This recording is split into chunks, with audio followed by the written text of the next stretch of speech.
malam pemirsa, Anda kembali lagi bersama kami di Indonesia News. Hari ini kami akan menghadirkan berita mengenai banjir besar yang melanda di wilayah Kabupaten Bekasi, Jawa Barat.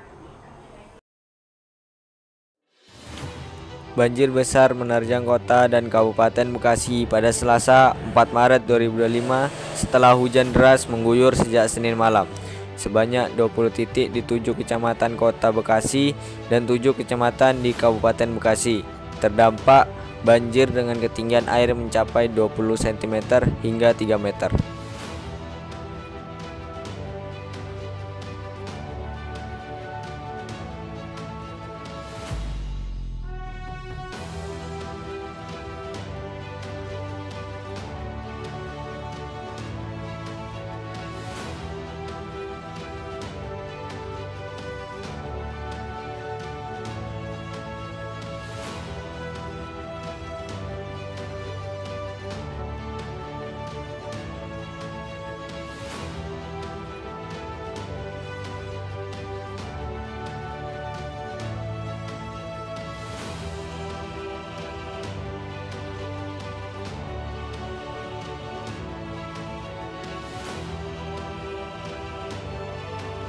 Menurut Laporan Nasional Penanggulangan Bencana atau BNPB, ribuan warga terpaksa mengungsi di lokasi yang lebih aman akibat genangan air yang semakin meluas. Tidak hanya itu, sejumlah infrastruktur di wilayah Bekasi juga mengalami kerusakan parah, mulai dari rumah warga, jalan raya, hingga fasilitas umum. Akibatnya, ribuan warga terpaksa mengungsi meninggalkan rumah dan harta benda mereka. Infrastruktur publik maupun swasta mengalami kerusakan. Aktivitas ekonomi serta sosial lumpuh total selama beberapa waktu.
Untuk banjir di Bekasi, Pak, Jawa Barat, banjir Jabodetabek, semua hal yang menyangkut bencana akan kita tangani. Apa yang menjadi kewajiban pemerintah provinsi akan kita kerahkan seluruh sumber daya yang dimiliki. Termasuk jembatan ya, saya sudah sebentar lagi dipasang jembatan belingnya. Sudah hitung 70 miliar kebutuhannya untuk bangun jembatan baru. Dan termasuk hari ini saya sudah merintahkan Kepala PU Jawa Barat untuk mengidentifikasi jembatan tua. Tahun depan dibangun semuanya, tidak lagi jembatan ambruk di tengah perjalanan karena usianya sudah tua.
Banjir saat ini dibanding musibah juga ada hikmah.